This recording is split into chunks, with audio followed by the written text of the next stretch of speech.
The major question is how to overcome overtraining and stagnation. Before speaking about that, you have to know that bodybuilding has three major aspects: training, diet, and relax. In these three aspects, there are answers to everything. So, how to stop a stagnation or avoid overtraining, knowing these three aspects is very important. Let's speak only about the training aspect today in this video. The first issue is intensity and weights.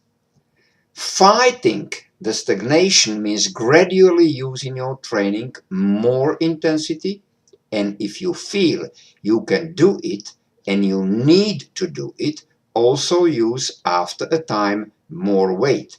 The muscles usually react well to these two factors. Higher training volume. To get a higher volume in your training, you must respect certain rules. Let's say you are able to push 200 pounds in 8 reps as a bench press. At the very moment when you mentally and physically feel you can do 10 reps, just try it. There is, however, another possibility. If you did before with the same weight 3 sets, try to do now 4 sets. You can also arise the number of exercises for the muscle group which you consider as underdeveloped. You can arise the number of your training days, as an example from 3 to 4, or in some cases even from 4 to 5. I would like to advise you not to train one training system more than 2 months. But attention, you cannot use these anti-stagnation methods in a no-limit way. You always have to use the limit of the physical capacity of your body and the mental capacity you have for your training. Method of rest time between sets. The intensity of your training can be substantially higher if you make the rest between your sets shorter.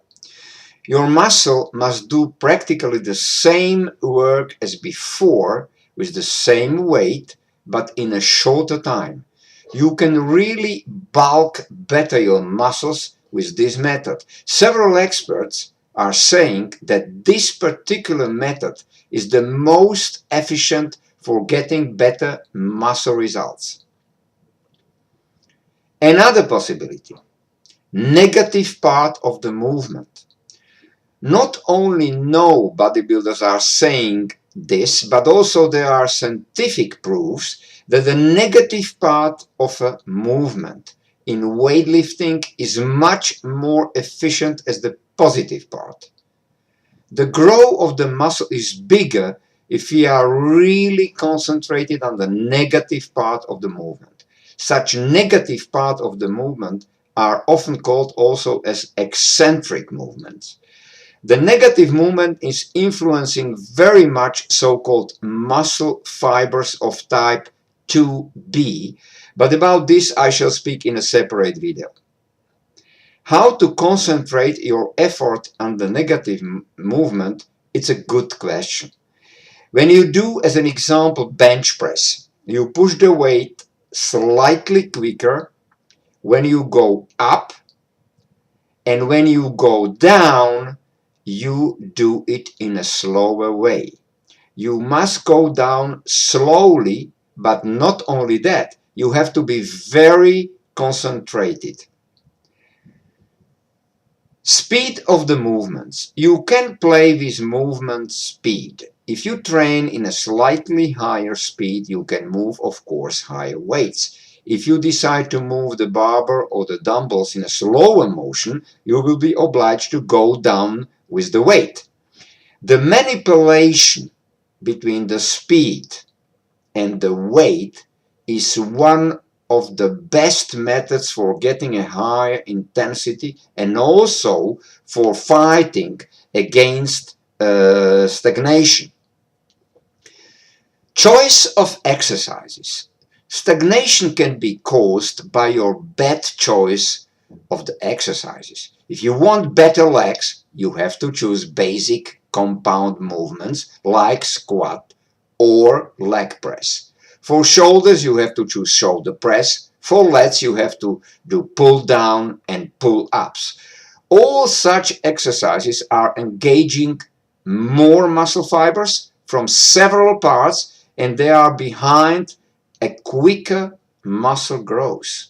If you have too many isolation exercises in your program and you come to a point of stagnation, just inverse the relation and do more compound movements and less isolation movements. Now to special intensification techniques.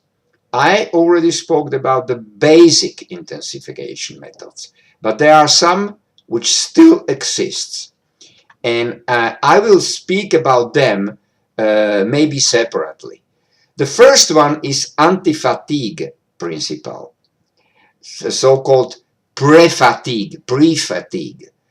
The second is drop sets. Another one, partial movements. Then so-called 21s, which you certainly know from your biceps training. Then training until failure, or cheating, which is concerning really the movement by doing any exercise. And there are some other techniques, and to speak about them in details, it needs for every one video. So I will do that in the future. Thank you for listening and have a nice evening.